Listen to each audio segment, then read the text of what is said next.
ছবি দেখলাম, গুলিবিদ্ধ তরুণ তার বুটের তলায়, সেনাবাহিনীর বুটের তলায়, মানে সেটিও একটা খুব, সেই 4 জনের মৃত্যুর জন্য কারো কি শোক প্রকাশ করার কোনো প্রয়োজন ছিল না?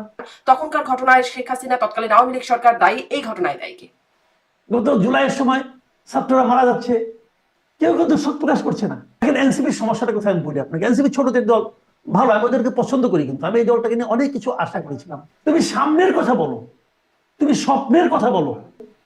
তারা মানে 3 মিনিটের একটা বক্তৃতা দিতে পারবে না, যে বক্তৃতার মধ্যে শেখ হাসিনাকে গালি না দিবে, যে বক্তৃতার মধ্যে বঙ্গবন্ধুকে গালি না দিবে। না, আপনি বা আপনার মতো আর এরকম অনেক মানুষ আছেন, যখন মুজিববাদ মুর্দাবাদ স্লোগানটি হয় তখন কি আপনারা আহত হন না?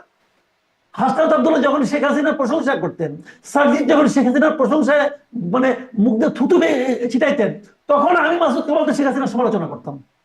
আওয়ামী লীগের যে সমস্ত করাপ্ট লিডার দেশের বাইরে অবস্থান করছেন বিপুল অর্থ নিয়ে, নানাভাবে অর্থ নিয়ে বাইরে এখন তারা অবস্থান করছেন, আরামে এসে দিন কাটাতেছেন, তাদের লাভ হয়েছে। তারা ওখানে বসে গোফে তেল দিচ্ছে। এই তো আমাদের যাওয়ার সময় হলো বলে গোপালগঞ্জ থেকে প্রতিরোধের শুরু হলো, সারা দেশে এটা এখন হবে, তারা এগুলো ভাবছে এবং পরস্পরের গা চুলকাচ্ছে। এই দেখছো কি আনন্দ, কি আনন্দ, ওদের লাভ হয়েছে। ওখানে বসে ফেসবুকে স্ট্যাটাস দিচ্ছে, আরে ভাই এখানে চুরি করে গেছে, চুরি করে, তুই কি চোর বেটা? আরে ভাই, সমুদ্রের উত্তাল ঢেউরে দড়াই না, আর তোরা কোন বাকি অংশটুকু আর বলা যাচ্ছে না আর কি। এখন বিশেষ করে এই ছেলেগুলোকে আমি পছন্দ করি, আমি ওদের জন্য আতঙ্কিত বোধ করি। এই কারণে এরা তো প্রোটেকশন ছাড়া 10 কদম যাওয়ার যোগ্যতা নেই তাদের। পালায় না বলে অহংকার করে দেখা যায় মিলিটারি হেলিকপ্টারে একজন আকাশে ভেসে যায়, আর ভয় পায় না বলে গলা ফাটিয়ে চোখ বের করে চেঁচানো নেতারা শেষ করে ঢুকে পড়ে সাজোয়া জানে ভয়, ইঁদুরের গর্ত, ইঁদুরও গর্তে। আজকে কথা বলবো খুব স্বাভাবিকভাবে গোপালগঞ্জের বিষয়টা নিয়ে, সেই সহিংস ঘটনা, সেখানে দায় দায়িত্ব, কারণ, প্রভাব এবং সেটা নিয়ে যে আলোচনা সমালোচনা, সেই নানান দিক নিয়ে কথা বলতে চাই। শুরুতেই যে বিষয়টি এখন আলোচনায় আসছে, যে গত বছরের জুলাই, 16ই জুলাই, সেদিন আমরা আবু সাইদের সেই ঘটনাটি আমাদের এখনো আবেগান্বিত, আবেগতাড়িত করে আর কি। সেই যে চিত্রটা, সেই ভিডিওটা, সেটা আমরা যখন দেখি, আবার এই বছরের 16 জুলাই যা দেখলাম, সেখানেও গত বছর 6 জন নিহত হলো আইন শৃঙ্খলা বাহিনীর গুলিতে।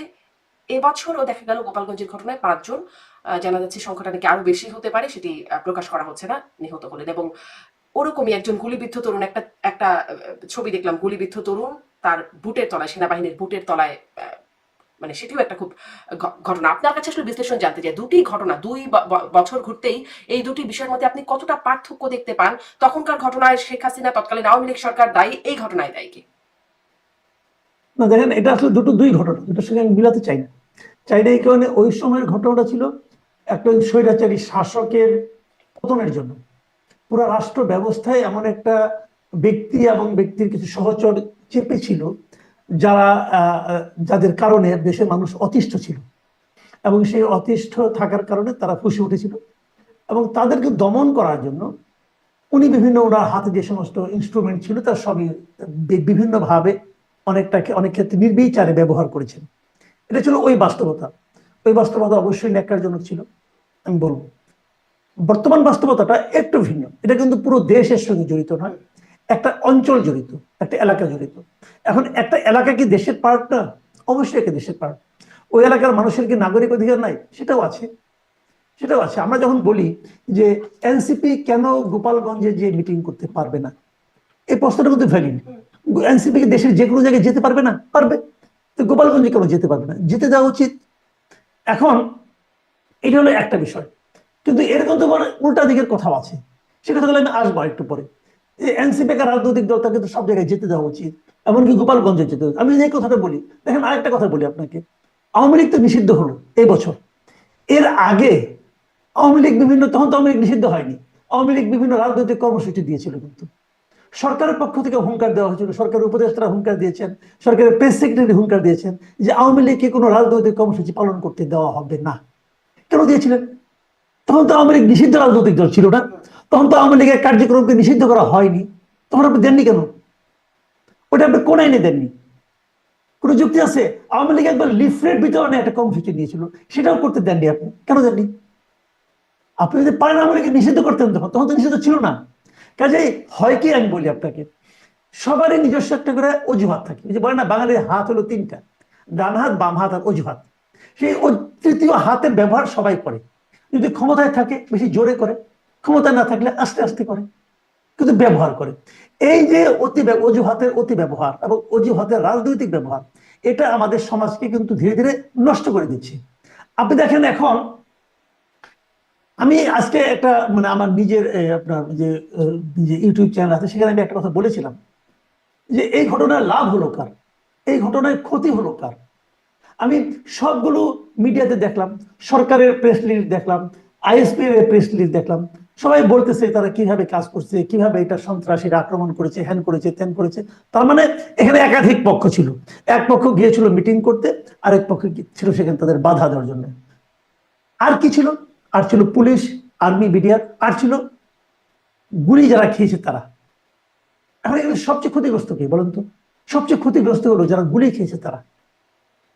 তো তারা যেরকম যে আপনি বলেন 5 জন মারা গেছে, আজকে দিন পর্যন্ত আমি জানি 4 জন, আমি যতটুকু জানি আর কি। পরে বাড়তে পারে, হয়তো আরো বাড়বে, অনেকে বলছে 9 জন হতে পারে, আমি জানি না। কিন্তু যে 4 জন মারা গেছে, আমি 4 জনকেই ধরি, সেই 4 জনকে দেশের নাগরিক না? সেই 4 জনের মৃত্যুর জন্য কারো কি শোক প্রকাশ করার কোনো প্রয়োজন ছিল না? যিনি ক্ষমতা আছেন উনি কি 4 জনের জন্য দুঃখ প্রকাশ করেছেন? প্রধান উপদেষ্টা দুঃখ প্রকাশ করেছেন, স্বরাষ্ট্র উপদেষ্টা দুঃখ প্রকাশ করেছেন? করেননি তো। ওই 4 জনের প্রতি কোনো মূল্য নাই, ওই 4 জনের প্রতি কারো কোনো দায় দায়িত্ব নাই। দেখুন এই কাজগুলি কিন্তু ঘটেছিল হাসিনার আমলে। গত জুলাইয়ের সময় ছাত্ররা মারা যাচ্ছে, কেউ কিন্তু শোক প্রকাশ করছে না, কেউ কিন্তু সেখানে যাচ্ছে না। যেদিন নাকি আপনার ওই ইসে এই যে মেট্রো। আপনার কি বলে এই না মেট্রো রেলের কথা বলছি আমি, ওই যেদিন নাকি ওই রংপুরের বেগম রোকেয়া ইউনিভার্সিটি সেই ছাত্রের মৃত্যু, ওখানে যখন যেতে পারতেন শেখ হাসিনা, ওখানে না জন্য গেছে মেট্রো রেলের জন্য কান্না করতে গিয়েছে। আমরা তো এগুলো দেখেছি। কাজেই আমাকে একজন জিজ্ঞাসা করে, আপনি তো অনেকদিন ধরে সাংবাদিকতা করেন, বয়স হলো, অনেক সরকার দেখলেন, পার্থক্য কি? আমি কিন্তু কোনো পার্থক্য খুঁজে পাই না। সেই এরশাদ আমল থেকে আমি গভর্নমেন্ট দেখতেছি, এরশাদ আমল থেকে আজ পর্যন্ত আমি কিন্তু সরকারের কোনো পার্থক্য খুঁজে পাই না, সরকারের মন মানসিকতার কোনো পার্থক্য খুঁজে পাই না। আপনি আইএসপি এর বিজ্ঞপ্তি বলেন, সরকারের প্রেস বিজ্ঞপ্তি বলেন, সবগুলি বিজ্ঞপ্তি নিয়ে আসে, এখানে ডেটটা চেঞ্জ করে আর কিছু করতে হবে না, সবই একই ভাষায় বিজ্ঞপ্তি দিচ্ছে, একই ভাষায় আত্মপক্ষ সমর্থন করছে। তো এইগুলো আমরা দেখছি, বাট এটা দেখার জন্য আমরা আসলে মানে আকাঙ্ক্ষা ছিল না আমাদের। এবারে পরিবর্তনটা আমরা অন্য কিছু ভেবেছিলাম, কিন্তু সেটা আমরা পাচ্ছি না। তাহলে এই যে মানে ঘটনা জুলাই থেকে 1 জুলাই থেকে আরেক জুলাই আসলো, আকাঙ্ক্ষার পূরণ হলো না। আপনি বলছিলেন দায় তো কারো আছে, মানে কেউ তো শোক প্রকাশ করলো না। আমি যদি একটু দায়কে আরো একটু বিশ্লেষণ করতে চাই, যে যে আলোচনাগুলো আসছে বা যেগুলো আসলে ফ্যাক্ট, যে আমরা দেখলাম আওয়ামী লীগ বা ছাত্রলীগ গোপালগঞ্জের যারা, তারা অবশ্য সাধারণ গোপালগঞ্জবাসীর ব্যানারেই তারা এই কাজটি করলো, এবং তারা আসলে এনসিপির একটা সমাবেশ হবে, আপনি বলছিলেন তারা করতেই পারে, কিন্তু সেখানে হামলা চালালো। অতীতেও আমরা দেখেছি আওয়ামী লীগ এরকম বিরোধী দলের কোনো সমাবেশ করলে সেখানে একটা এই ধরনের তাদের তৎপরতা থাকে, বাধা দেওয়া, হামলা করা ইত্যাদি। আমরা এটা দেখলাম। আমরা দেখলাম এনসিপি কে সারা বাংলাদেশের বিভিন্ন জায়গায় তারা জুলাই পদযাত্রা করছে, সেখানে মার্চ টু গোপালগঞ্জ করলো। মুজিববাদ মুর্দাবাদ স্লোগান গোপালগঞ্জের জন্য ডেডিকেট করে একরকম সেখানে গেল। আমরা দেখলাম গোয়েন্দা বাহিনী বা তারা আসলে সবাই, আমরা যদি সাধারণ মানুষ জানি, তারা না জানবার তো কোনো কারণ নাই, জেনে শুনে এইরকম একটা সহিংস পরিস্থিতি হতে দিল। এরকম নানান অ্যানালাইসিস আছে, আপনাদের কাছ থেকে শুনি, সেই বিষয়গুলো আরো স্পষ্ট হই। আপনাকে যদি এখানে জিজ্ঞাসা করি, যদি দায় আমি বলি যে কার কতটা দায়, 10-এ আপনি কাকে কতটা দায় দেবেন? দশে আমার বিবেচনায় মানে সরকারকে, গোয়েন্দা তো বাহিনীকে, বা আইন শৃঙ্খলা বাহিনীকে, এনসিপি কে, আওয়ামী লীগকে? দেখেন আমি কিন্তু এনসিপি আর আর সরকারকে খুব বেশি একটা আলাদা করে দেখি না। আমার কেন যেন মনে হয় এনসিপি যা কিছু করে সরকারের ইঙ্গিতেই করে, এটা আমার মনে হয়। এবং আমি এনসিপি কে আসলে একটা সরকারি দলই মনে করি। কয়েকদিন আগে আমি দেখেছিলাম একজন উপদেষ্টা ভদ্রমহিলা ওই রিজওয়ানা হাসান, উনি কিন্তু বলেছিলেন এই কাজে সরকারি দলের কোনো দায় নাই, মানে সরকারি একটা দল আছে। হ্যাঁ হ্যাঁ, উনি কিন্তু বলেছিলেন। তো ওই সরকারি দল আসলে এনসিপি ভাই, এটা যে যাই বলুক এটা সবাই জানে, সবাই মানে। কারণ সরকারি একটা এনসিপির একটা পার্টি একটা মিটিং করতে যাবে, যাই জন্য এখন নিবন্ধন হয় নাই, তাদের নিবন্ধনের প্রাথমিক আবেদনপত্র বাতিল হয়ে গেছে, এবং তাদেরকে বলছে আরো এই শর্ত পূরণ করতে হবে। মানে নিবন্ধন কিভাবে করতে হয় তারা তাও জানে না, নিবন্ধনের আবেদনপত্র বাতিল হয়ে গেছে না ভাই, তাদের আরো কতগুলো শর্ত করতে বলছে। এরকম একটা দল মিটিং আজকে দেখলাম যে ফরিদপুর না কোথাও যেন গিয়েছে, যেভাবে পুলিশ বাহিনী, যেভাবে আর্মি তাদেরকে একদম মানে আপনার এসকর্ট দিয়ে নিয়ে যাচ্ছে আগে পিছে, আমার মনে হয় না বাংলাদেশে কোনো মন্ত্রী এভাবে যায় কখনো কোথাও, একটা অনিবন্ধিত দল, তাই না? আচ্ছা, এবং সেটাও বড় কথা না, বড় কথা হলো তাদের যে কথাবার্তা, কথাবার্তাগুলো আমার কাছে মনে হয় না যে খুব ভদ্র কথাবার্তা তারা বলে। আজকে দেখলাম হাসনাত আব্দুল্লাহ কোনো একটা প্রোগ্রামে, মাদারীপুর কি নাম শিও না, কোনো একটা প্রোগ্রামে উনি বলছেন যে শেখ মুজিবের জন্মস্থানে দাঁড়িয়ে মুজিববাদ মুর্দাবাদ বলে এসেছি। তার মানে কি ওনাদের অর্জনটা কি এটা কিন্তু উনি বলে দিলেন। আসলে এইটুকু বলার জন্য ওরা ওখানে গিয়েছিল, যেন পরে বলতে পারে যে শেখ মুজিবের জন্মস্থানে দাঁড়িয়ে মুজিববাদ মুর্দাবাদ উনি বলে এসেছেন। দেখেন এনসিপির সমস্যাটা কোথায় আমি বলি আপনাকে। এনসিপি ছোটদের দল, ভালো, আমি ওদেরকে পছন্দ করি, কিন্তু আমি এই দলটাকে নিয়ে অনেক কিছু আশা করেছিলাম। আমি ভেবেছিলাম এই দলটা আমাদের একটা তৃতীয় একটা দলের যে আকাঙ্ক্ষা আমাদের সাধারণ মানুষের মধ্যে যেটা ছিল চাহিদা, সেই চাহিদাটা তারা পূরণ করবে। আনফরচুনেটলি তারা পারে নাই। তারপরে এই দলের অনেক লিডারের সঙ্গে আমার ব্যক্তিগত পরিচয় আছে, আমি তাদেরকে পার্সোনালি পছন্দ করি এই কারণে যে এই বয়সে তারা তো অনেক সাহসের পরিচয় দিয়েছে এবং তারা অনেক বড় বড় কাজ যেটা নাকি বড়রা করতে পারে না তারা সেটা করেছে। কিন্তু তারা, আমি একটা বেসিক কথা বলি, তারা একটা বড় কাজ, এবং তাদের নাটক আছে, তারপরে বলবো তারা কাজটা তো করেছে। তারা কিন্তু গণ চাঁদার জন্য একটা নিয়ম করেছে, একটা ওয়েবসাইট করেছে, এটা ওপেন পাবলিক করে দিয়েছে যে আমি এখানে গণ চাঁদা নিচ্ছি। আমি যদি এখন বিএনপিকে 5 টাকা দিতে চাই, আমার কিন্তু দেওয়ার কোনো ওয়ে নাই। মানে বিএনপির সাধারণ মানুষের চাঁদা কিন্তু নেয় না, বিএনপি খালি বড় লোকের চাঁদা নেয়, এই পার্টিটা ছোটদের চাঁদাও নেয়। এগুলি ভালো, এগুলি বেসিক পরিবর্তন, আমি তাদেরকে পছন্দ করি। কিন্তু এদের কথাবার্তা না লাগামি, যে সমস্ত কথা তারা বলে, এই কথার ওজনও বোঝে না, এই কথার আফটার এফেক্ট তারা কতটুকু সামাল দিতে পারবে সেটা বোঝে না। আপনি আমাকে বলেন, আপনি যে কথাটা বলেন শুরুতে, সারা দেশে হলো জুলাই পদযাত্রা, গোপালগঞ্জের জন্য মার্চ টু গোপালগঞ্জ হয়। এর মধ্যে এক ধরনের কিন্তু আপনার এটা কি বলবো আমি, আপনার এক ধরনের উস্কানি আছে বলে আমি মনে করি। ওখানে তারা গেল, যে তারা মুজিববাদ মুর্দাবাদ বললো। মিটিং শেষ হওয়ার পরে, মিটিং এর চেহারা যদি দেখেন আপনি, আমি ওই সময় একটা লাইভ দেখছিলাম, মিটিং এর সামনে 10 জন লোক ছিল কিনা সন্দেহ। খালি মঞ্চ তারা ছিল একে একে কথা বলছে, নিজেরা বলছে, নিজেরা শুনছে, হয়তো ক্যামেরার জন্য বলছে। তো বলছে শেষ হয়ে যাওয়ার পরে হাসনাত আব্দুল্লাহ স্লোগান দিছে মুজিববাদ মুর্দাবাদ। যতক্ষণ মিটিং চলছে ততক্ষণ কোনো অ্যাটাক হয়েছে? হয় নাই তো। আচ্ছা, এখন আপনি মুজিববাদ মুর্দাবাদ কথাটা বললেন কোথায়? এনসিপির একটা সমস্যা দেখবেন, আপনি আপনি হাসিনার সমালোচনা করেন, আমার কোনো সমস্যা নেই, কারণ হাসিনা তো আসলেই চোখের সামনে আমরা দেখেছি যে স্বৈরাচারী শাসন কায়েম করেছিলেন, আমাদের ভোটাধিকার কেড়ে নিয়েছিলেন উনি, কিন্তু সত্য। কাজে এতে খুব থাকতেই পারে। কিন্তু আপনি যখন মুজিববাদের কথা বলছেন, বঙ্গবন্ধু মারা গেছে 75 সালে, এদের জন্ম হয় না 75 সালে, জন্ম হয় নাই। তখন তারা উনি কেমন ভাবে দেশ চালিয়েছেন সেটা কোথায় জেনেছে? কোনো না কোনো বই দেখে জেনেছে, কোনো না কোনো ইতিহাস পড়ে জেনেছে। সেই ইতিহাসটা কার লেখা? বাংলাদেশের স্বাধীনতার ইতিহাস লেখা হয়েছে 3 ভাবে। একটা লেখছে, আপনি জানেন, গোলাম আজমের একটা বই আছে সোনার বাংলা নামে আছে, ওনারাও এক ধরনের ইতিহাস লিখেছেন। আপনি আওয়ামী লীগের যার বুদ্ধিজীবী আছে তারাও এক ধরনের ইতিহাস লিখেছেন, বিএনপির মধ্যে বুদ্ধিজীবীরা তারাও এক ধরনের ইতিহাস লিখেছেন, বামপন্থীরা তারাও এক ধরনের ইতিহাস লিখেছেন। এই যে বাচ্চা ছেলেরা, তারা কার ইতিহাসটা পড়েছে? কার লেখা ইতিহাস পড়েছে? তারা কি যখন ছিল, কেউ তো ছিল না। তাহলে তারা কি করে বুঝলো ওই সময় কোন বাস্তবতায় কোন সিদ্ধান্ত নেওয়া হয়েছে? তারা বঙ্গবন্ধুর সমালোচনা করতে চায়, করুক, পৃথিবীর কোন ব্যক্তির সমালোচনা ঊর্ধ্বে না। আমরা বলি একমাত্র হযরত মুহাম্মদ সাল্লাল্লাহু আলাইহি ওয়াসাল্লাম, আমাদের যেহেতু উনি আমাদের নবী, ওনাকে আমরা সমালোচনা ঊর্ধ্বে রাখি। উনি ছাড়া আপনি সবাই সমালোচনা করেন, আমার কোনো আপত্তি নেই রে ভাই, কিন্তু সেই সমালোচনাটা তো আপনার জানলেন কোত্থেকে? আচ্ছা, এই জানলেন কোত্থেকে জায়গায় আমি আরেকটু প্রশ্ন করতে চাই যে আমরা এই হাসনাত আব্দুল্লাহকে দেখেছি, সার্জিস আলম তো ছাত্রলীগই করতেন এবং তখন তো বঙ্গবন্ধুর আগের অবদান আগেই ছিল, সেটা জেনে শুনেই ছাত্রলীগ করতেন সার্জিস আলম। তাদের যে তখনকার বক্তব্য আবেগ তাড়িত, মানে বঙ্গবন্ধুর কথা বলতে একদম খুব আবেগে ভেঙে পড়ছেন, আমার বঙ্গবন্ধু করে বারবার বলছেন, একটা বক্তৃতাও দেখা যায় সার্জিস আলম, সেটাও এখন ভাইরাল। বা হাসনাত আব্দুল্লাহর অনেকগুলো পোস্ট গণমাধ্যমে লেখা, বঙ্গবন্ধুকে নিয়ে তিনি লিখছেন, জাতির জনক সম্বোধন করে তিনি লিখছেন। মানে তখনকার জানার সাথে এখনকার জানার পার্থক্য হয়ে গেল কি করে? বই চেঞ্জ করে, এটা হলো ওয়ান কাইন্ড অফ, শুনেন, এটা হলো one kind of hypocrisy, just hypocrisy. এটা আগে হয় কোনো লোভে করেছেন অথবা ভয়ে করেছেন, এখনো তো লোভে করছেন। এর অর্থের লোভ হতে পারে, ক্ষমতার লোভ হতে পারে, যে কোনো কিছু হতে পারে। এগুলো হিপোক্রেসি। আপনি বলবেন তখন তো পেদানির ভয়ে সবাই করতো, আপনিও করতেন, আমিও করতাম। হ্যাঁ, আমরা অনেক কিছু করি, আমরা অনেক কিছু সমঝে চলি, কিন্তু আমি এমন কিছু বলবো না যা নাকি আমি পরে জাস্টিফাই করতে পারবো না। আপনি দেশে যখন ছিলেন, তখন আপনি আমাকে দেখেছেন ভাই, আমি কিন্তু দেশে হাসিনা না বলে, হাসিনা সরকারের আমলে বসে আমি তো হাসিনার সমালোচনা করেছি, আমার মতো করে করেছি, যতটুকু পেরেছি ততটুকু করেছি। কিন্তু সেই কথা ধরে আপনি একজন মানে পেশাজীবী মানুষ, আপনাকে এই পেশায় কাজ করতে হয়, আপনার হয়তো পেশাগত বাধ্যবাধকতা বা পেশাগত ভাবে আপনার উপর চাপ থাকতে পারে। তারা তো ছাত্র, তাদের মানে এই বিষয়টা তো তাদেরকে কেউ বলতে বাধ্য করতে পারে না। ওটাই তো লোভ অথবা ভয় তাদেরকে পীড়িত করেছে। লোভে মানুষ পীড়িত হয়, কিন্তু এই দুইটার যে কোনো একটা তারা করেছে। কিন্তু আমি যে কথাটা বলছিলাম আপনাকে মুজিববাদের কথা, দেখুন, আপনি বাংলাদেশ গভর্নমেন্টের যত পুরনো নথি আপনি আনেন, পারলে নিয়ে আসেন, কোন নথিতেই আপনি মুজিববাদ শব্দটা বের করতে পারবেন না। মুজিববাদ নামে কোনো বাদ বাংলাদেশে কখনো এক্সিস্টই করে নাই। বঙ্গবন্ধু যখন বাকশাল করেছেন তখন উনি মুজিববাদের কথাটা বলেন নাই, অফিসিয়ালি কেউ বলে নাই। জাসদ মুজিববাদ বলতো। শব্দটা জাসদ বলতো। জাসদ কি অথরিটি? জাসদ তো অথরিটি না। এখন জাসদ যেরকম অথরিটি ছাড়াই মুজিববাদ বলতো, এরাও সেরকম ভাবে বলে। তাহলে আমরা ধারণা করতে পারি যে ওনারা যে মুজিববাদের কথা বলে, মানে যে বই পড়ে বলে, সেই বইটা জাসদ অথবা ওই লাইনের কেউ একজন লিখছে, ওইটা পড়ে তারা মানে এগুলি বলে। ভাই একটা কথা বলা হয়, প্রবাদ আছে একটা, সেটা হলো এক বইয়ের পাঠক সম্পর্কে না খুব সাবধান থাকতে হয়।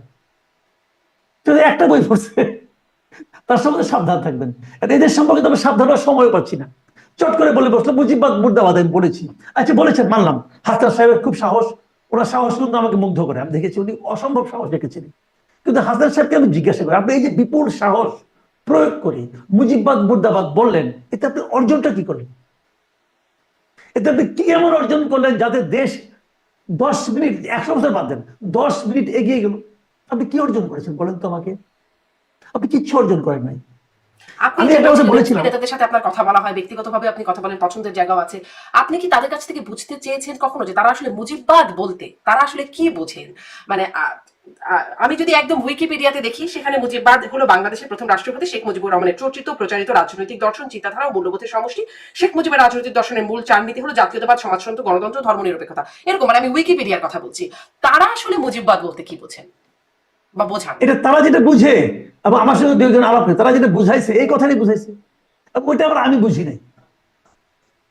তারা যেটা আমাকে বুঝাইছে এটা আমি বুঝি নাই ভাই। মুজিববাদ জিনিসটা কি? এত সহজ একটা বাদ বানাই দেওয়া? বঙ্গবন্ধু শেখ মুজিবুর রহমান বিশাল ব্যক্তিত্ব ছিলেন, তার মানে উনি একটা বাদ তৈরি করবেন, মুজিববাদ, মার্ক্সবাদ, ওরকম একটা পুঁজিবাদ, হ্যাঁ এরকম একটা বাদ উনি তো তৈরি করে ফেলাবেন না। উনি ওই মাপের মানুষও ছিলেন না। মুজিববাদ নামে একটা বই লেখা হয়েছিল, সেই বইটা লিখছিলেন খন্দকার মোহাম্মদ ইলিয়াস নামে এক ভদ্রলোক। সেই বইটা আনফর্চুনেটলি অথবা ফর্চুনেটলি আমার কাছে দীর্ঘদিন ছিল।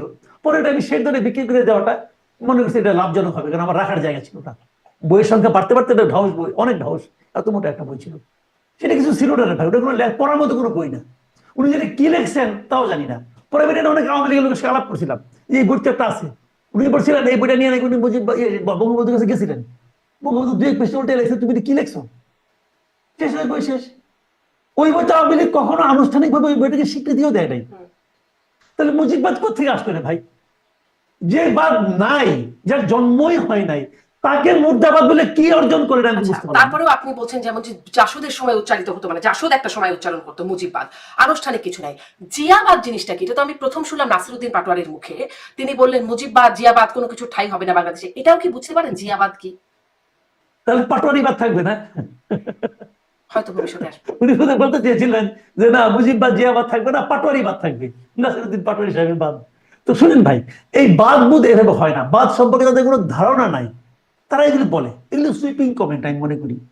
এগুলো রাজনীতির ইতিহাসে যারা রাজনীতির চর্চা করেন, রাজনীতি নিয়ে গবেষণা করেন, যারা নাকি পলিটিক্যাল সায়েন্স পড়েন অথবা পড়ান, তাদের কাছে এগুলো হাসির একটা মানে শব্দ। ভাই বাদ আমরা কি পুঁজিবাদ বলি? বলি তো পুঁজিবাদ। অথবা মনে করেন আমরা মার্ক্সবাদ বলি, লেনিনবাদ, এগুলো আমরা বলি তো, মাওবাদ বলি, বলি তো। সেইগুলির সঙ্গে আপনি তুলনা করেন, এগুলি তো কোনো অর্থহীন। জিয়াবাদ, জিয়া কখনো বলছে এটা আমার বাদ? বলছে?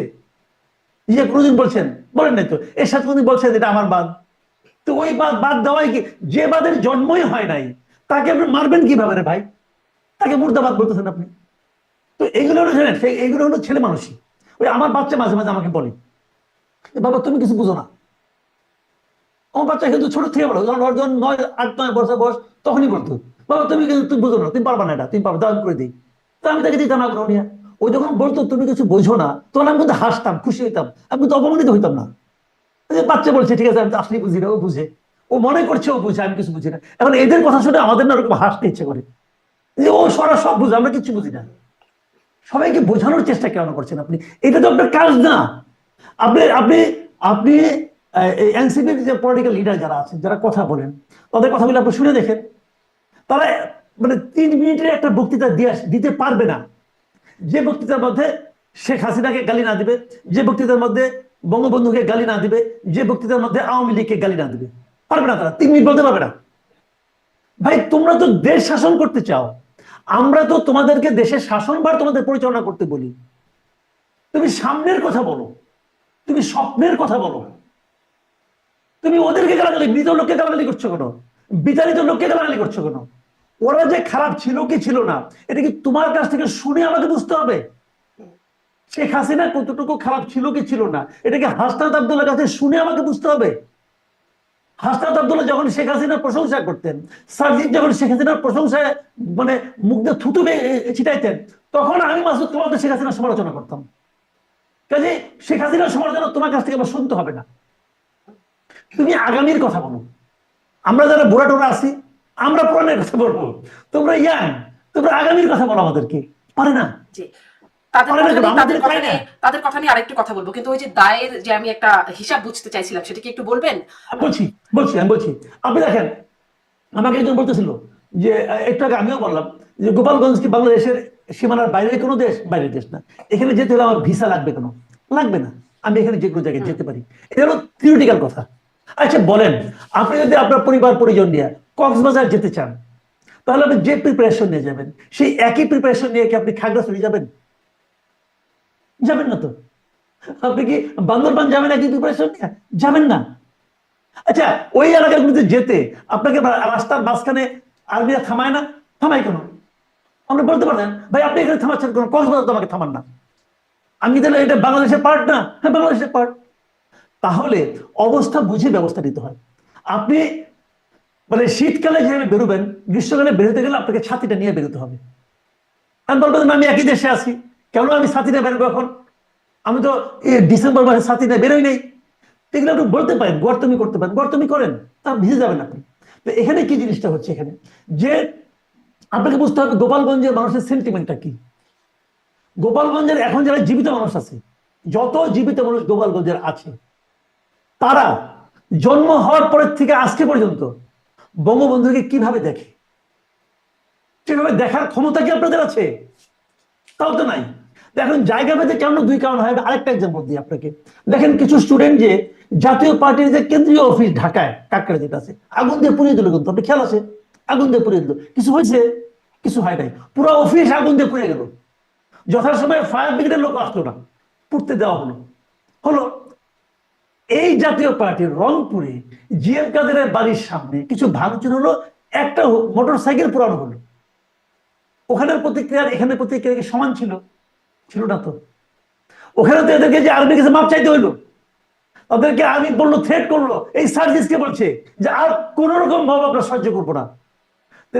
একই কাজ, আগুন তো এটা বড় ছোট আগুন ছিল, ছোট আগুনের তাপ সহ্য করতে পারলেন না কেন? কারণ এটা রংপুর ছিল। এই পার্থক্যটা আপনারা বুঝেন না। এই পার্থক্যটা যদি না বুঝেন, তাহলে তো বলবো আপনারা বাংলাদেশে বসবাস করেন না। তো আপনি যদি আশা করেন যে আপনি ওখানে যাবেন, যা ওখানে মুজিবাদ মুর্দাবাদ বলবেন, সব জেলার জন্য বলবেন জুলাই মার্চ, আর এখানে বলবেন জুলাই পদযাত্রা, আর এখানে বলবেন road to march to Gopalganj বলবেন। আর আপনি আশা করবেন এটা বলার জন্য গোপালগঞ্জে মানুষ সারি ধরে দাঁড়াই থাকবে, এক পাশে থাকবে নারীরা, এক পাশে থাকবে পুরুষরা, সবার হাতে ফুলের মালা আপনাদের গলায় দিবে। এটা যদি আপনি প্রত্যাশা করেন, তাহলে তো আপনি ভাই মূর্খের স্বর্গে বাস করতেছেন। তো তার কি আশা করে গেছিল ওখানে? কোথাও যখন যায়, তারা যখন বক্তৃতা দিতে উঠে, মঞ্চের সামনে 10,000 20,000 লোক থাকে, এখানে তো 10 জন লোক ছিল না। পার্থক্যটা বুঝেন না? সেখানে দাঁড়াইয়া আপনি যখন বলেন যে মুজিববাদ মুর্দাবাদ, আমার কানে সেটা ঠেকে ওয়ান কাইন্ড অফ ইনভাইটেশন। আপনি ইনভাইট করতেছেন যে তোমরা এসে আমাদেরকে মারো না কেন, তোমরা এসে আমাদেরকে ধাওয়াত দাও না কেন? কারণ এই ধাওয়াটা আমার জন্য প্রয়োজন। তারা এই ধাওয়াটা পাওয়ার জন্য, আমি যদি বলি ওখানে গিয়েছেন, দেখেন লাভ হয়েছে কার? আমি একটু আগে বলেছিলাম ক্ষতি হয়েছে কার? ক্ষতি হয়েছে গোপালগঞ্জের বাসীর। লাভ হয়েছে কার জানেন? লাভ হয়েছে দুইটা গোষ্ঠীর। একটা গোষ্ঠী হলো আওয়ামী লীগের যে সমস্ত করাপ্ট লিডার দেশের বাইরে অবস্থান করছেন বিপুল অর্থ নিয়ে, নানাভাবে অর্থ নিয়ে বাইরে এখন তারা অবস্থান করছে, আরামে এসে দিন কাটাতেছেন, তাদের লাভ হয়েছে। তারা ওখানে বসে গোফে তেল দিচ্ছে, এই তো আমাদের যাওয়ার সময় হলো বলে গোপালগঞ্জ থেকে প্রতিরোধের এই শুরু হইলো, সারা দেশে এটা এখন হবে, তারা এগুলো ভাবছে এবং পরস্পরের গা চুলকাচ্ছে। এই দেখছো কি আনন্দ, কি আনন্দ! ওদের লাভ হয়েছে, ওখানে বসে ফেসবুকে স্ট্যাটাস দিচ্ছে, আরে ভাই এখানে চুরি করে গেছে, চুরি করে, তুই চোর বেটা, তুই এখান থেকে বসে বসে এখানে আমাদেরকে জ্ঞান দিয়ে আসছে আওয়ামী লীগকে কি করতে হবে, তোর কথা অনুযায়ী আমরা চলবো নাকি? এদের লাভ হয়েছে। আর লাভ হয়েছে কার? যারা বাংলাদেশে নির্বাচনটাকে বিলম্বিত করতে চায়, যারা বাংলাদেশের নির্বাচনকে পিছিয়ে দিতে চায়, তাদের লাভ হয়েছে। আপনার মনে আছে পাটগ্রামে একটা ঘটনা ঘটেছিল। পাটগ্রামে ঘটনা ঘটার পরের দিন ওখানে লালমনিরহাটে জামাতের আমির গিয়েছিলেন। জামাতের আমিরকে জিজ্ঞাসা করা হয়েছে, জামাতের আমির কি জবাব দিয়েছেন? এই পাটগ্রামে যে ঘটনা ঘটলো এরপর কিসের নির্বাচন? এখন বলা আরো সহজ হয়ে গেল, গোপালগঞ্জে যা ঘটলো এরপর কিসের নির্বাচন বলবে। বলবে না, দুদিন পরে বলেছেন এই জনাব মাসুদ কামাল বলেছেন। আমি দেখছিলাম যে ডাক্তার শফিকুল ইসলাম মাসুদ জামাত নেতা, তিনি বলছেন গোপালগঞ্জে এই হামলা প্রমাণ করে বাংলাদেশ এখনো নির্বাচনের জন্য প্রস্তুত হয় নাই। আর এক মাসুদ, হান্নান মাসুদ, মানে আপনারই সব একই নামীয় হান্নান মাসুদ, তিনি বলছেন এর জন্য তাদের চরম মূল্য দিতে হবে এই গভর্নমেন্টকেও। একটা জেলায় জাতীয় নেতাদের নিরাপত্তা দিতে পারে না, তারা করবে নির্বাচন। মানে বলেছেন এই কথাগুলো। ঠিক আছে, এগুলো ঠিক আছে, আমি তাই বলছি এই কথাগুলি। এখন এই কথাগুলি জোরের সঙ্গে বলার জন্যই কিন্তু আমি যদি বলি, যদি আমি তর্কের খাতিরে বলি যে এটা ঘটানো হয়েছে, আপনি কিভাবে বলবেন? দেখেন আরেকটা কথা প্রায় বলা হচ্ছে, দেখবেন আরেকটা আওয়াজ করছে, লেভেল প্লেইং ফিল্ড করতে হবে। এখন গোপালগঞ্জে কি এনসিপি অথবা জামাত যে লেভেল প্লেইং ফিল্ড পাবেন?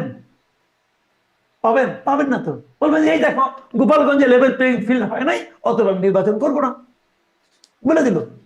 এখন গোপালগঞ্জে কেন লেভেল প্লেইং ফিল্ড আপনি করতে পারলেন না, সেটা ওর কথা। এটা হলো সরকারের ব্যর্থতা। সরকার কি করেছে দেখেন, নির্বাহী আদেশে আওয়ামী লীগের মতো একটা বড় দলের নির্বাচনে অংশগ্রহণটা বন্ধ করে রেখেছে, যেহেতু তাদের রাজনৈতিক কর্মকাণ্ড চলবে না, অথবা তারা নির্বাচনে অংশ নিতে পারবে না, এটা যে রিয়েলিটি। তো সেটা আওয়ামী লীগের যারা সমর্থক আছেন, যারা আওয়ামী লীগকে ভোট দেন, তাদের সংখ্যা কত? যে বছর আওয়ামী লীগ সবচেয়ে কম ভোট পাইছে, আমি যদি সঠিক নির্বাচন ধরি 91 থেকে, যে বছর সবচেয়ে কম ভোট পেয়েছে 2001 সালে, সবচেয়ে কম ভোট পেয়েছে, সেই বছরও তারা ভোট পেয়েছে 2,23,000 ভোট, সরি 2,23,00,000 ভোট, 2,23,00,000 ভোট তারা সেই বছরও ভোট পেয়েছে। বললাম তারপরে 15 বছর অনেক ক্ষতি হয়েছে, আওয়ামী লীগের অনেক সমর্থক বাড়িয়ে গেছে, তারপরে যদি আপনি অর্ধেকও ফালাই দেন, তাও তো 1 কোটি লোক আওয়ামী লীগকে জান প্রাণ দিয়ে ভালোবাসে, বাসে তো। এখন আওয়ামী লীগকে আপনি ডক্টর ইউনূস নির্বাহী আদেশে কার্যক্রম স্থগিত করে দিয়েছেন, তাহলে আওয়ামী লীগের দ্বারা 1 কোটি লোক কি হয়েছে? 1 কোটি লোক কি কর্পূর যে আকাশে উঠে গেছে? কর্পূর তো না রে ভাই, এরা তো জলজন্ত মানুষ। এরা কই? এরা এই দেশে আছে। তো তাদের এই দেশে রেখে আপনি বলবেন যে আমি ওখানে তোমাদের কাছে যাব, তোমরা কেন ফুলের মালা নিয়ে আমাকে অভ্যর্থনা জানাও না? হবে ভাই? এত সুন্দর। মানুষের বাস্তবতা বুঝতে হবে, মানুষের ইমোশন বুঝতে হবে। এই লোকগুলো তো রবট না, মেশিন না, যে যখন যে মালিক যে টিপবে তার টিপাতে রেসপন্স করবে। এত রক্ত মাংসের মানুষ, তাদের তো আবেগ আছে। আচ্ছা বলেন, আপনি বঙ্গবন্ধুকে বলতেছেন মুজিববাদ মুর্দাবাদ, বঙ্গবন্ধু গত 15 বছর শাসনের জন্য কি বঙ্গবন্ধু দায়ী? আপনি বঙ্গবন্ধুকে সমালোচনা করতে পারেন, আপনার আদর্শিক ভাবে সমালোচনা করেন, আমার কোনো আপত্তি নাই। কেউ যদি বঙ্গবন্ধুকে আদর্শিক বিবেচনায় ভালোবাসে, তাকে আপনি আপত্তি করবেন কেন? বঙ্গবন্ধুকে অনেকে ভালোবাসতো, আমি বঙ্গবন্ধুকে ভালোবাসি, আর আমাকে আপনার বলবে তুমি হলে কি বলে স্বৈরাচারের দোষর, তুমি বলবা। আমি তো আওয়ামী লীগকে, আমি তো শেখ হাসিনার আওয়ামী লীগকে পছন্দ করি না, আমি জীবনে আওয়ামী লীগও করি নাই ভাই, কিন্তু আমি ব্যক্তি বঙ্গবন্ধু শেখ মুজিবুর রহমানকে ভালোবাসি, আমি ওনাকে জাতির পিতা মনে করি। আপনি কি করবেন? আমার ভেতর থেকে মনটাকে এই যে আপনি বা আপনার মতো গোপালগঞ্জবাসী তো শুধু এরকম না, আপনি বা আপনার মতো আর এরকম অনেক মানুষ আছেন, যখন মুজিববাদ মুর্দাবাদ স্লোগানটি হয় তখন কি আপনারা আহত হন না? অবশ্যই আহত হই, আমি তো আহত হয়েছি, আমি তো আহত। মুজিববাদ কিন্তু নাই, মুজিববাদ কিন্তু এক্সিস্ট করে না, কখনোই করতো না। তারপরেও আমি আহত হয়েছি এই কারণে, ওরা ওদের অজ্ঞতার কারণে তো মুজিববাদ বলেছে, কিন্তু ওদের ইন্টেনশনটা ছিল খারাপ। ওদের ইন্টেনশন ছিল বঙ্গবন্ধু শেখ মুজিবকে ইনসাল্ট করা, অপমান করা, এটা ওদের ইন্টেনশন। এই ইন্টেনশনটা ছিল বলে ওরা কিন্তু বঙ্গভবন থেকে বঙ্গবন্ধু ছবি নয়, এখন আমাদের সংবিধানে আছে, প্রত্যেকটা সরকারি কর্মচারীকে তার যেখানে বসবে তার পিছনে বঙ্গবন্ধু ছবি থাকতে হবে। সংবিধানে এখনো আছে, এটা তো চেঞ্জ করেনি এখনো, সংবিধানে আছে। এই সংবিধান অনুযায়ী সরকার শপথ দিচ্ছে, নিয়ে এই জিনিসটা অমান্য করতেছে। সংবিধানে যতক্ষণ আছে আপনি চেঞ্জ করেন, পারলে চেঞ্জ করতে না পাইরা আপনি সেটাকে অমান্য করবেন দিনের পর দিন, এটা হতে পারে না। এই নাহিদ ইসলাম বলছে আমাদের সংবিধান বলে বঙ্গবন্ধু আমাদের জাতির পিতা, আমাদের সংবিধান বলে, এটা এখনো আছে। নাহিদ ইসলাম বলে আমি মানি না, যখন সে উপদেষ্টা ছিল তখন সে বলছে। একজন উপদেষ্টা, তুমি তো ভাই এই সংবিধানের আলোকে সংবিধানকে সমুন্নত রাখার শপথ নিয়ে তুমি তো উপদেষ্টা হয়েছো, এগুলি হিপোক্রেসি, এগুলি তারা করেছে, সেটা অন্য হিসেবে। আমি ওই আলোচনা যাচ্ছি না, কিন্তু আমি যদি গোপালগঞ্জে স্থির থাকি, এখানে তুমি পারো না করতে, তুমি পারো, কিন্তু ওনারা এটা করবেন। এবং কেন করবেন আমি তো বলছি তো, এটা হলো দিস ওয়াজ অ্যান ইনভাইটেশন, যে তুমি আমাকে মারো, আমি তো ফেরাবো, আমি তো আমার জন্য তো আপনার সাজোয়া গাড়ি আছে, আমি তো ফুরুত করে ঢুকে যাবো। উনি এখানে ঢুকে গেছেন, নিরাপদে চলে আসছেন। কিন্তু এখন সমস্ত সবার কাছে ভিলেনকে গোপালগঞ্জের জনগণ। কারণ গোপালগঞ্জের জন্য কারফিউ দিয়ে আপনি সবাইকে দৌড়ে যাচ্ছেন। কিন্তু গোপালগঞ্জে 4 জন মানুষ যে মারা গেল, তাদের নিয়ে কারো কোনো চিন্তা নাই। একটা ভদ্র মহিলাকে দেখলাম, উনি বলতেছেন আমার সংসার কিভাবে চলবে, আমার ছেলে তো কোনো রাজনীতি করতো না, এটা কাউকে স্পর্শ করে না। ছবি দেখলাম কালকে স্বরাষ্ট্র উপদেষ্টা তার সঙ্গে আমাদের যুব উপদেষ্টা বসে বসে জুস খাচ্ছেন, আর ওখানে বসে বসে মনিটরিং করতেছেন। কি মনিটরিং করেন ওরা? আর ওখানে মনিটরিং করবেন করেন, ওখানে যুব ক্রীড়া উপদেষ্টা কেন? উনি কি এই সমস্ত মনিটরিং এর উপর উচ্চতর কোনো ট্রেনিং নিয়ে আসছেন? এটা কি ওনার মন্ত্রণালয়? উনি কেন? উনি যদি মনে করেন এখানে যে স্বরাষ্ট্র উপদেষ্টা একা পারছেন না, তাহলে সেখানে প্রধান উপদেষ্টা আসবেন, অথবা প্রধান উপদেষ্টা কি ওনাকে নিয়োগ করছেন? আর এই মনিটরিং করে এখন আইন শৃঙ্খলা পরিস্থিতিটা কেমন হলো? আইন উপদেষ্টা আসিফ নজরুল তিনি বললেন যে এই পুলিশ আওয়ামী লীগ সরকারের আমলে নিয়োগ বা আওয়ামী লীগের নিয়োগ করা, তারা যথাযথ সহায়তা করছে না, শেখ হাসিনা বাংলাদেশকে ধ্বংসস্তূপে পরিণত করে গেছেন, এটা আসিফ নজরুল বলছেন। অন্যদিকে আসিফ মাহমুদ তিনি আবার বলছেন আইন শৃঙ্খলা বাহিনীর ভূমিকাতে তিনি সন্তুষ্ট। আবার মানে এটি যেটি মূল যে প্রশ্নটা আসলে করতে চাই, যে আসিফ নজরুল যেটি বলছেন যেটি আওয়ামী লীগের আমলে নিয়োগ করা, কিন্তু নাহিদ ইসলাম যখন উপদেষ্টা ছিলেন এবং আসিফ মাহমুদ তখন উপদেষ্টা ছিলেন, দুই উপদেষ্টাই এক বলেছিলেন, যখন মির্জা ফখরুল ইসলাম আলমগীর নিরপেক্ষ সরকারের কথা বলেছিলেন একটা সময় বিবিসির এক সাক্ষাৎকারে, তখন তারা বলেছিলেন যে প্রশাসনের আইজি নিয়োগ থেকে শুরু করে প্রশাসনের উঁচু থেকে নিচু পর্যায় পর্যন্ত বিএনপির লোকজন আছে। মানে কি আসলে কোনটা আসলে ঠিক? এই প্রশাসনে আওয়ামী লীগের লোক আছে বলে তারা সহায়তা করছে না, তারা কাজ করছে না এটা, নাকি প্রশাসনে বিএনপির লোক আছে, নাকি আসলে কোনটা ঠিক? শুনেন, প্রশাসনে বাংলাদেশের লোক আছে, হিসাবটা এভাবে ধরেন আপনি। প্রশাসন আপনি ধরেন, আমি একটা উদাহরণ দেবো আপনাকে। একজন লোক মনে করেন মাদকাসক্ত, মাদকাসক্ত হলে তার ব্লাডও কিন্তু আপনার পলিউটেড হয়ে যাচ্ছে। এখন আপনি কি করবেন? হাতটা কেটে সব রক্ত ফেলে দিবেন? তাতে কি সে স্বাস্থ্যবান হয়ে যাবে? আপনাকে রক্তটা যদি চেঞ্জ করতে, আপনি কিভাবে করবেন? আপনি এমন কোনো ওষুধ খাবেন যে ওষুধ খেলে ভেতরে ব্লাড যেগুলো ছিল এই আপনার দূষিত রক্ত, সেগুলো ধীরে ধীরে ধীরে ধীরে তার পরিমাণ কমতে থাকবে। আপনার নতুন যে রক্তগুলি হবে সেগুলো হবে বিশুদ্ধ রক্ত। ভাই সিস্টেমটা তো এরকম। আপনাকে এখন রাতারাতি সব কিছু আপনি বাদ দিয়ে দেন, তাহলে প্রশাসন চলবে? চলবে না। একটা সিস্টেম আপনার করা উচিত ছিল। সেই সিস্টেমটা কি ছিল? আপনি বলতে পারতেন সহজ একটা সিস্টেম। আমি এটা তখনও বলছি, একদম ক্যাটাগরিক্যালি বলছি, আপনারা কি করতে পারেন সেটা করতে পারেন। আপনারা যদি সবগুলি সচিব যারা ছিলেন, সচিব পদ অবশ্যই পলিটিক্যাল পদ, বাংলাদেশে দীর্ঘদিন ধরে এটা চলে আসছে। আপনি জয়েন্ট সেক্রেটারি, এডিশনাল সেক্রেটারি পদে কিন্তু প্রমোশন ঠিকঠাক মতো হয় অনেক সময়, ইদানিং হচ্ছে, শেখ হাসিনার শেষ দিকে হচ্ছিল না, কিন্তু এটা হতো আগে। তো তারপরে এরপরে যখন সচিব হবেন আপনি, তখন এটা একদম রাজনৈতিক নিয়োগ হয় আমার জানা মতে। আপনি সবগুলি সচিবকে বাদ দিতেন, সব সচিব এবং এডিশনাল সেক্রেটারির মধ্যে খুব একটা পার্থক্য নাই। এতে কি হতো? পুরো প্রশাসন একটা মেসেজ পেয়ে যেত। আপনি তা করেছেন? তা করেননি। আপনি চুজ এন্ড পিক করেছেন, যে আপনার পছন্দের তাকে রেখে দিয়েছেন, যে আপনার অপছন্দের তাকে বাতিল করে দিয়েছেন। এবং কোনো কোনো জায়গায় বৃদ্ধ আজকে থেকে 15 বছর আগে রিটায়ার করে গেছে, তাকে টুকাই নিয়ে আসছেন, আইনে ধরে গুরুত্বপূর্ণ পদ দিচ্ছেন। উনি তো অনেকদিন ধরে ভাই মানে এই কাজে অভ্যস্ত না, উনি এসে উল্টাপাল্টা কাজ করতেছেন। আওয়ামী লীগ আমলের একজন মানে আপনার মন্ত্রীর পিএস ছিল, সে এখনো ডিসি আছে, ডিসি নিয়ে হয়েছে। কিভাবে হয়েছে? কারণ কোন একজন উপদেষ্টার মেয়ের জামাইয়ের বন্ধু সে হয়ে গেছে। এলজিডি একটা এত বড় প্রতিষ্ঠান, এলজিডি এলজিডি যদি চিফ ইঞ্জিনিয়ার, উনি কি বঙ্গবন্ধু প্রকৌশল পরিষদের যুগ্ম আহ্বায়ক ছিল না? ছিল তো। তো উনি কি করে হলেন? উনি যাকে যে ওনাকে নিয়োগ দিবেন তাকে খুশি করতে পেরেছেন। এখানে কিন্তু স্বৈরাচারের দোষর হিসেবে কাজ হয় না ভাই। এখানে কিন্তু স্বৈরাচারের দোষর কোনো কাজে লাগে নাই। এখানে কাজে লাগছে যে আমাকে কে খুশি করতে পেরেছে। তো আপনি যদি এটা করেন, তাহলে আপনি সব জায়গায় কিভাবে নিয়ম প্রতিষ্ঠা করবেন? আপনি তাকে নিয়মে আসবেন, সেই নিয়মটা কই? আপনি যদি প্রথম থেকে নিয়মে চালাইতেন তাহলে হতো। আপনি স্বাস্থ্য উপদেষ্টা বানাবেন, স্বাস্থ্য জিনিসটা যে ভালো বুঝে তাকে এটা বানান। আপনি বানাচ্ছেন আপনার ব্যাংকে দীর্ঘ 30 বছর আপনার সঙ্গে কাজ করতেন ভদ্র মহিলা, রিটায়ার্ড মহিলা, অসুস্থ মহিলা, তাকে বানাইছেন নুরজাহান বেগমকে। কোন নিয়মের মধ্যে বানাইছেন? নিয়মটা কি বলেন? কোনো নিয়ম নাই। নিয়মহীনতার মধ্যে যখন আপনি উপদেষ্টা পরিষদ নিয়োগ করেন, তখন বাদ বাকি সব জায়গায় নিয়মহীনতাই চলবে। এবং নিয়মহীনতার মাঝখান থেকে আপনি ন্যায় নীতি কায়েম করবেন, এটা হয় না রে ভাই, এটা হয় না। তো এই জন্য এটা হয়েছে। এখন পুলিশ নিয়ে যখন পুলিশ আমার পক্ষে কাজ করে তখন আমি বলি এই পুলিশ একদম জেনুইন পুলিশ, আবার যখন এই কাজ না করে তখন এই পুলিশ সব চেঞ্জ করতে কিন্তু হবে, এখন তো পুলিশের মনোবল দুইজন নাই। দুই কথা বলছেন। আসিফ নজরুল বলছেন এই প্রশাসন আওয়ামী লীগের, মানে পুলিশ এটা আওয়ামী লীগের নিয়োগ করা, আর আসিফ মাহমুদ আরাক আসিফ বলছেন যে ভালো কাজ করেছে। হ্যাঁ, দুজনের কথাই ঠিক, দুইজনের কথাই ঠিক।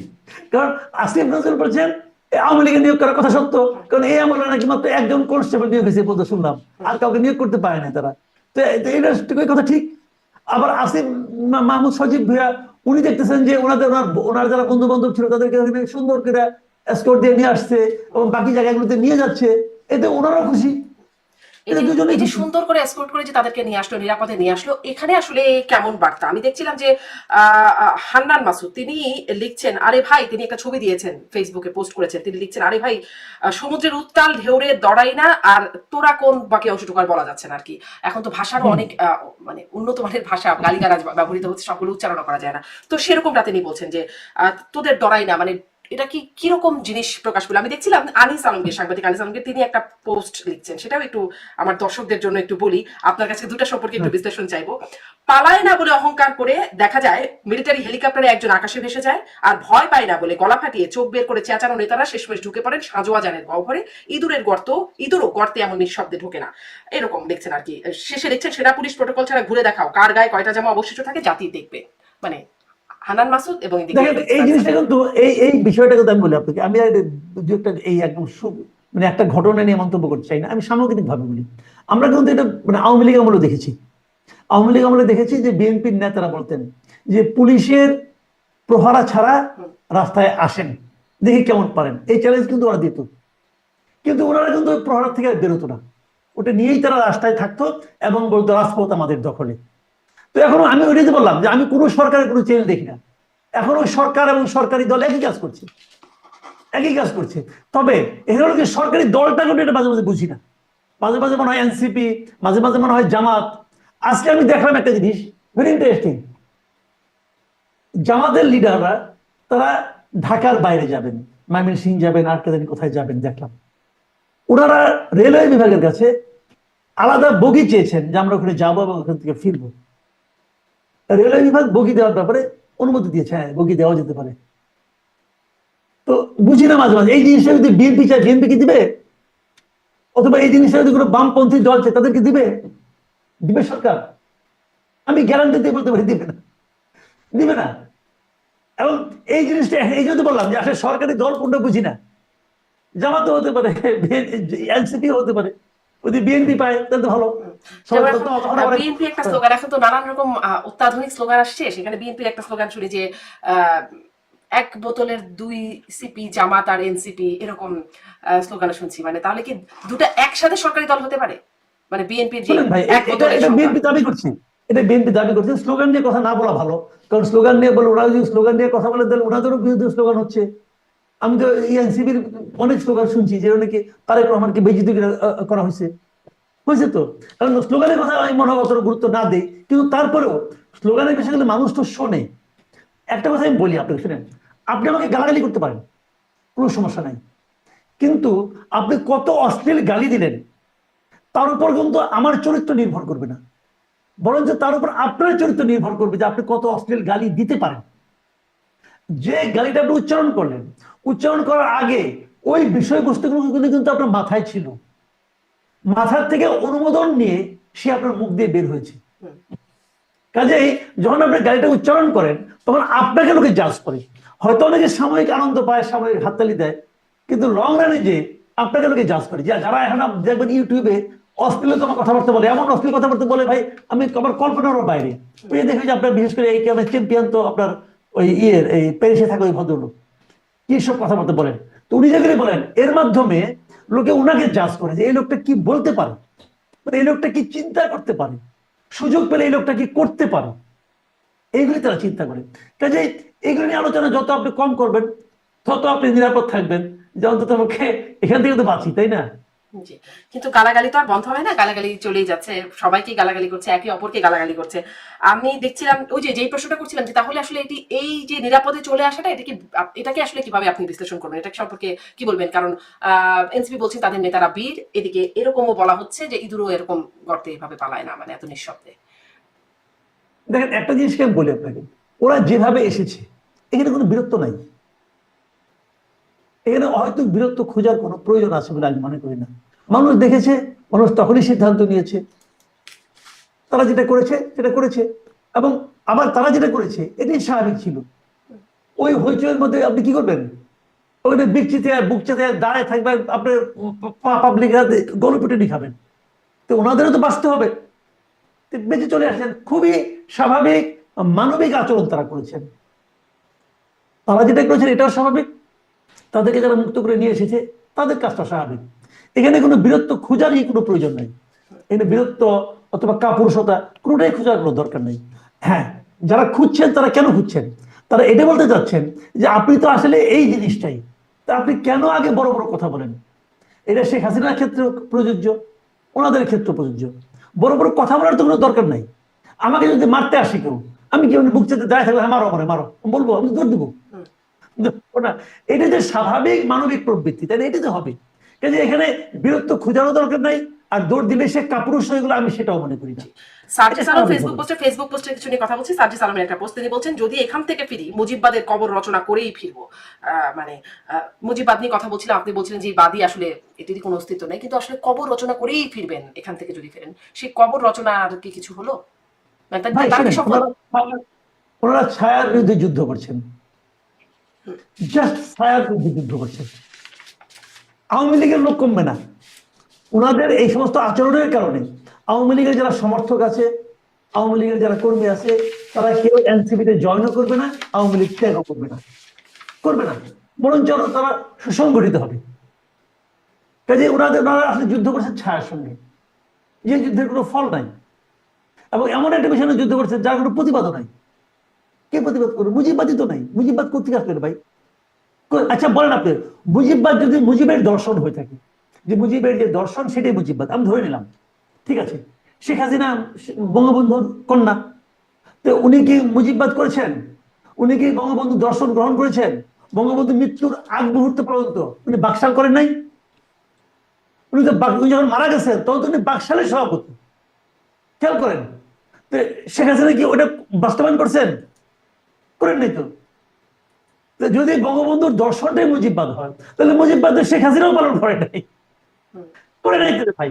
এটা হয় না, হয় না কেন আমি বলি আপনাকে, সময়ের সঙ্গে সঙ্গে মানুষের চিন্তা ভাবনা, মানুষের প্রয়োজনীয়তা, রাজনৈতিক দৃষ্টিভঙ্গি সব চেঞ্জ হয়। মানে সময়ের সঙ্গে সঙ্গে মানুষ চেঞ্জ হয়, পরিবেশ চেঞ্জ হয়, চাহিদা চেঞ্জ হয়, ওগুলিও চেঞ্জ হয়, রাজনৈতিক দর্শনও চেঞ্জ হয়। কাজে ওইটাতে ধরে রাখার কোনো কিছু নাই। তারপরে ওটা কি আসলে সফল বা ব্যর্থ হওয়ার কিছু নাই? মানে সার্জিস আলম যেটি বললেন কবর রচনা করেই ফিরবো, তারা একটা অলিক শব্দ নিয়ে অলিক শব্দের বিরুদ্ধে ফাইট করছেন। কেন? তাদের আর ফাইট করতে কিছু নাই, তাদের তো আর কোনো ফাইট করার কিছু নেই। আমি তো একটা কথা চ্যালেঞ্জ দিয়ে বলি আপনি শুনেন, এত কিছু বলার দরকার নাই। এনসিপির বর্তমান যে স্ট্রেংথ, যদি তাদের সঙ্গে সরকার না থাকে, তারা কারোর সঙ্গে লড়াই করার উপযুক্ত না, জামাতের সঙ্গেও না, বিএনপির সঙ্গেও না, এই নিষিদ্ধ ঘোষিত আওয়ামী লীগের সঙ্গেও না। নিষিদ্ধ ঘোষিত না মানে কার্যক্রম নিষিদ্ধ আর কি, তাদের সঙ্গে ওদের সেই শক্তি নাই। এবং আমি খুব আতঙ্কিত বোধ করি ওদের জন্য, বিশেষ করে এই ছেলেগুলোকে আমি পছন্দ করি, আমি ওদের জন্য আতঙ্কিত বোধ করি এই কারণে, ওরা বিভিন্ন জনকে যেভাবে খেপিয়ে তুলছে। যদি এই সরকার না থাকে, এটা ফেব্রুয়ারিতে হোক অথবা এপ্রিলে হোক, কোনো না কোনো পলিটিক্যাল গভর্নমেন্ট তো আসবে, আসবে না? যে গভর্নমেন্ট আসবে, আপনি কি মনে করেন সেই গভর্নমেন্ট এই ইউনূস সরকার যেভাবে তাদেরকে প্রোটেকশন দেয় সেভাবে প্রোটেকশন দেবে? মনে করেন প্রোটেকশন দেবে না। তখন এদের কি অবস্থা হবে? মানে এটা চিন্তা করে মাঝে মাঝে আতঙ্কিত বোধ করি। এরা তো প্রোটেকশন ছাড়া 10 কদম যাওয়ার যোগ্যতা নেই তাদের, এবং এটা তারা মিস ইউজ করতেছে। মানে আমি বলি কি, দিন তোমায় মাত্র 2 মাসের জীবন না, জীবন তো দীর্ঘ। আপনি আমি সবসময় তো বলি যারা পলিটিক্যাল পার্টির নজর থাকবে সামনের দিকে, সামনের দিকে ভাবেন আপনারা কি চান, কোথায় যাবেন, দেশটাকে কোথায় নিয়ে যাবেন, জনগণের জন্য কি এখানে আপনি বলছেন যে সামনের দিকে মানে 10 কদম হাঁটার যোগ্যতা নেই, সামনে পলিটিক্যাল পার্টি আসলে রাজনৈতিক সরকার গঠিত হলে তখন কি হবে এই ছেলেগুলার? আমি দেখছিলাম ফরহাদ মজহার একটা এই বছরেরই সম্ভবত ফেব্রুয়ারি বা কোনো এক সময় তিনি বলছিলেন যে জুলাই সনদ হতে দিল না ডক্টর ইউনূস সরকার, এর দায় নিতে হবে ডক্টর ইউনূসকে, কারণ এরপরে আওয়ামী লীগ বিএনপি যেই আসুক এই ছেলেদেরকে বাঁচতে দেবে না। মানে জুলাই সনদ হলে কি এদের বাঁচার কোনো বিশেষ জায়গা তৈরি হতো? মানে আপনি যে সংখ্যাটা করছেন সেই সংখ্যা কেটে যেত, এরকম কিছু আছে কি? শুনেন, আমি ছাত্র জীবন থেকে ফরহাদ নাদারকে চিনি। আমরা যখন স্টুডেন্ট, ইউনিভার্সিটি স্টুডেন্ট, তখন উনি বড় নেতা, তখন উনি মাত্র বিদেশ থেকে ফেরত আসছেন এবং খুব ঝকঝকে একজন ব্যক্তি, সুন্দর কবিতা লেখেন, অনেক কিছু করেন। ওনার দুই একটা মিটিং করার শোনার পর আমার কাছে মনে হয়েছে যে ওনাকে আসলে অনুসরণ করা খুব কঠিন। আমার কাছে মনে হয়েছে, আমি হয়তো গৃহী টাইপের লোক, অত বুঝি না, আমার কাছে মনে হয়েছে। তারপরে বয়স আমারও বাড়ছে, ওনারও বাড়ছে, আমার কাছে এখনো ওনাকে একজন বিভ্রান্ত ব্যক্তি মনে হয়। আমার কাছে মনে হয় উনি যে সমস্ত কথাবার্তা বলেন বাংলাদেশের প্রেক্ষিতে, সেগুলো আসলে মানে আপনার না প্রয়োগ করা যায়, প্রয়োগযোগ্য নয়। উনি কিছু কিছু ক্ষেত্রে হিপোক্রেসি ওনার মধ্যে আছে। উনি একদিকে ইংলিশ সরকারের সমালোচনা করেন, আবার এই সরকার নিজের বউরে পাঠিয়ে রাখছেন, নিজের বউ হলো একজন উপদেষ্টা, তো উনি এটাও করেন ওটাও করেন। রাতে বেলা তো বসে দেখা হয়, কি বলেন তাকে যে তোমরা পারছো না, বলেন এগুলো তো বলেন তো না, কাজে এগুলি বলে লাভ নাই। এগুলো হলো এক ধরনের মানে মাঠ গরম করে বলতেছেন উনি, উনি বলতেছেন, তো উনি যেগুলি বলতেছেন সেগুলি তো বাস্তবায়ন হচ্ছে না। এবং উনি এরপরে কি করবেন উনি জানেন না, উনি এরপরে কি করবেন। কাজে এগুলি মানে ওনারা তো বড় মাপের লোক, তো আমরা ছোট মানুষ, অত কিছু বলা আমাদের জন্য উচিত না ওনাদের জন্য। ওনারা তো এখন চিন্তক, কি আর বলবো। জি, নির্বাচন আপনি বলছিলেন এর পেছনে একটা উদ্দেশ্য হতে পারে নির্বাচন, এবং সেই নিয়ে কিছু কথা বলেও ফেলেছেন জামাত এবং এনসিপির নেতারা। শেষ প্রশ্নে একটু আসি যে মানে আরেকটা কি কিছু হচ্ছে? যেমন আমরা দেখলাম নন ডিসক্লোজার এগ্রিমেন্ট হয়ে গেল, এর মধ্যে বাণিজ্য উপদেষ্টা যুক্তরাষ্ট্র সফর করে গেলেন, এর মধ্যে এটি হয়ে গেল। এই বিষয়টা গোপন, সেটি প্রকাশ, কি চুক্তি হলো, কি কথা হলো, সেগুলো আর প্রকাশ করা যাচ্ছে না, প্রকাশ করলেন না। এই ঘটনার মধ্যে এগুলোর কিছু হয়ে যাচ্ছে, এরকম কি কিছু? মানে এর আগেও সন্দেহ করার মতো অনেক বিষয় তো আসলে আছে, কারণ করিডোর টরিডোর এর মধ্যে অনেক কিছু হয়ে গেছে। আমি মনে করি না, শোনেন আমি বলি, নন ডিসক্লোজার এগ্রিমেন্ট এই ধরনের শব্দটা আমরা এর আগে একবার শুনছিলাম করোনার সময়, যখন নাকি চীন থেকে কোভিড এর ভ্যাকসিন কেনা হলো, তখন আমাদের স্বাস্থ্যমন্ত্রী বলছিলেন, তৎকালীন স্বাস্থ্যমন্ত্রী, এটা নন ডিসক্লোজার এগ্রিমেন্ট, এবং এটা সংসদে প্রকাশ করেন নাই। আমি তখন আমি বলছিলাম এটা হতে পারে না, এটা পৃথিবীর কোথাও এই আইনটা নাই যে আপনি একটা জিনিস, এটাকে আপনি যুদ্ধ একমাত্র সমরাস্ত্র কেনার ক্ষেত্রে আপনি কিছু নন ডিসক্লোজার এগ্রিমেন্ট করতে পারেন, এছাড়া আর কোথাও করতে পারেন না। সংসদকে আপনি জানাতে হয়, এখন সংসদে জনগণকে আপনি জানাবেন। নন ডিসক্লোজার এগ্রিমেন্ট করার এখতিয়ার কি এই ধরনের একজন ইন্টারিম গভর্নমেন্টের একজন উপদেষ্টা আছে?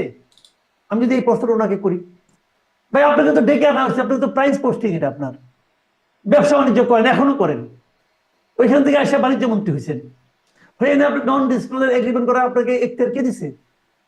উনি বলুন কোথায় পাইছে এগ্রিমেন্টটা। আচ্ছা আপনি করছেন, ওই আপনি কি করবেন? 35 কে কমে 20-তে আনতে পারবেন? আনেন না।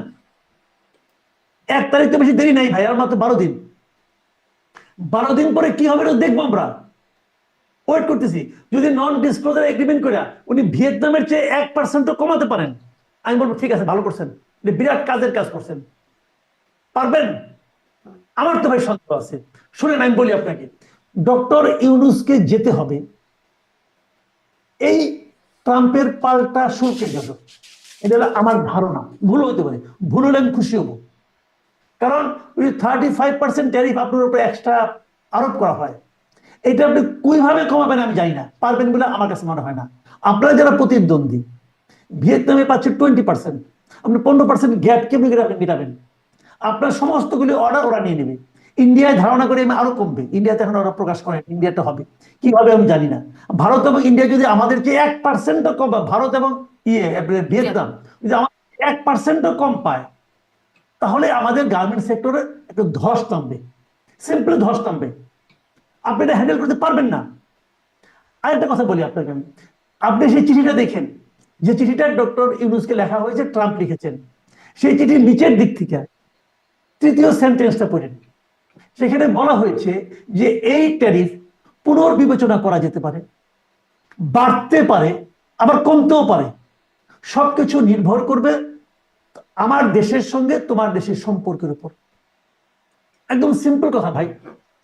তার মানে ভিয়েতনামের সঙ্গে ওদের সম্পর্ক 20%, আমার সঙ্গে ওদের সম্পর্ক 35%। কেন ভাই? আমি তো আতঙ্কিত বোধ করি এই কারণে যে যখন ডক্টর ইউনূসকে দায়িত্ব দেওয়া হলো, আমরা সবাই কি ভেবেছিলাম আমেরিকার সঙ্গে এখন আমাদের এত সুসম্পর্ক হবে, খালি ডলার আর ডলার আসবে এই দেশে। এই দেশের অনেক লোক সেরকম ভেবেছিল। তো সেই আমেরিকার সঙ্গে আমার সম্পর্ক 35%। মাথায় রাখতে হবে কিন্তু, কেন 35%? ডক্টর ইউনূস, আমি বলতাম যে ডক্টর ইউনূস চাইলে পৃথিবীর যে কোনো রাষ্ট্রনায়ককে ফোন করতে পারেন, করেছেন অনেককে। ট্রাম্পকে পারেন না কেন? পারেন না কারণ ট্রাম্পের সঙ্গে ওনার এই সম্পর্ক নাই। বরং ট্রাম্পের সঙ্গে ওনার সম্পর্ক সাপে নেউলের সম্পর্কের মতো। এর কারণ হলো যে উনি বেসিক্যালি ডেমোক্রেটদের সঙ্গে ছিলেন, হিলারির সঙ্গে ছিলেন, ক্লিন্টনের সঙ্গে ছিলেন, ওবামার সঙ্গে ছিলেন, বাইডেনের সঙ্গে ছিলেন। বাইডেন যাকে জড়িয়ে ধরে, ট্রাম্প তার দিকে ফিরেও তাকায় না। এটাই বর্তমানে ট্রাম্পের রাজনীতি। এবং যে কারণে ডক্টর ইউনূস ফোন করে কখনো ট্রাম্পের লাইন পাবেন না। যদি না পান, তাহলে ওই যে রাষ্ট্র রাষ্ট্রের সম্পর্কের উপর যে পুনর্বিবেচনা, সেটা কিভাবে সম্ভব হবে? আপনার নন ডিসক্লোজার আর কি কি দিবেন ভাই? আপনার অফার করার মধ্যে এবার কি আছে এটা আমাকে বলেন না।